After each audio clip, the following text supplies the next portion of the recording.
ICC and ACC অর্থাৎ international cricket council এবং Asian cricket council শুধুমাত্র টাকার জন্য এবং ভারত পাকিস্তানকে একই আসরে 3টা ম্যাচ খেলানোর জন্য ক্রিকেটের সৌন্দর্যকে নষ্ট করতেছে। তো গাইস, আজকে কথা বলতেছি এশিয়া কাপ 2025-এর। ভারত পাকিস্তান ম্যাচ মানে এক অন্যরকম উত্তেজনা, স্পন্সরশিপ, ভিউয়ারশিপ এবং আইসিসি কিন্তু এই ম্যাচ থেকেই সবচেয়ে বেশি আয় করে, যার কারণে কিনা 2025 এশিয়া কাপে ভারত পাকিস্তানকে 3টা ম্যাচ খেলানোর জন্য পুরোদম প্রস্তুতি নিয়ে রাখছে এসিসি, যা কিনা বর্তমানে এসিসি অথবা আইসিসির টাকা ইনকামের একটা চালিকা শক্তি বলা যায়।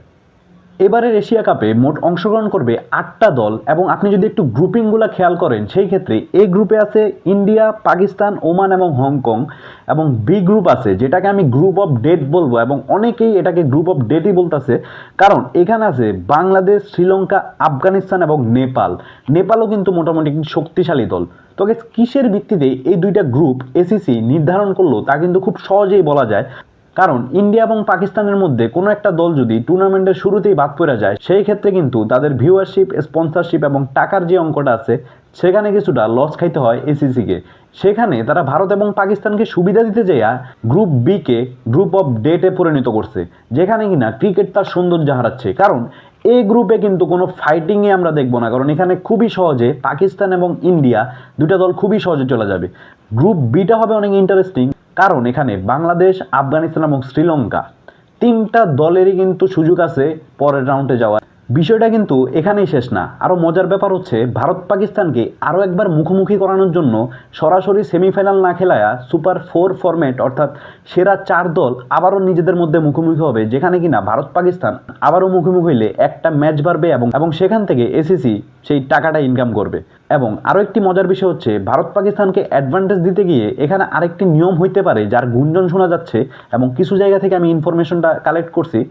হয়তো গ্রুপ পর্বের ম্যাচের যে পয়েন্টটা থাকবে সেই পয়েন্টটা সুপার 4-এ অ্যাড করা হবে, যেখানে কিনা ভারত পাকিস্তান একটা অ্যাডভান্টেজ পাবে, কারণ ভারত পাকিস্তানের গ্রুপে অন্যান্য যে দলগুলো আছে ওমান এবং হংকং, এই দলগুলো কিন্তু এই দুইটা দলকে হারাইতে পারবে না।